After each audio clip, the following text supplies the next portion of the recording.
ரவா தோசை கேட்டிருக்காங்க. நான் எப்பயுமே சொல்லியிருப்பேன் பெரிய தவாவில் போட்டுக்கங்க அப்படின்னு.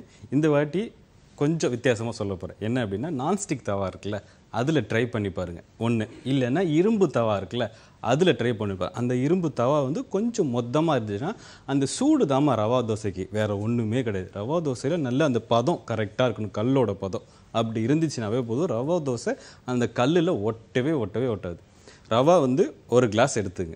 ஒரு கிளாஸ் ரவா எடுத்திங்கன்னா 1 ஸ்பூன் மைதா, 1 ஸ்பூன் கோதுமை மாவு, 1/2 ஸ்பூன் வந்து அரிசி மாவு, அதிலே மிளகு, ஜீரகம், இஞ்சி, ரொம்ப ரொம்ப முக்கியம் தோல் இல்லாதது, பச்சை மிளகா காரத்துக்கு தகுந்த மாதிரிக்கு ஒரு 1/2 பச்சை மிளகா நைஸாக கட் பண்ணி போட்டுங்க.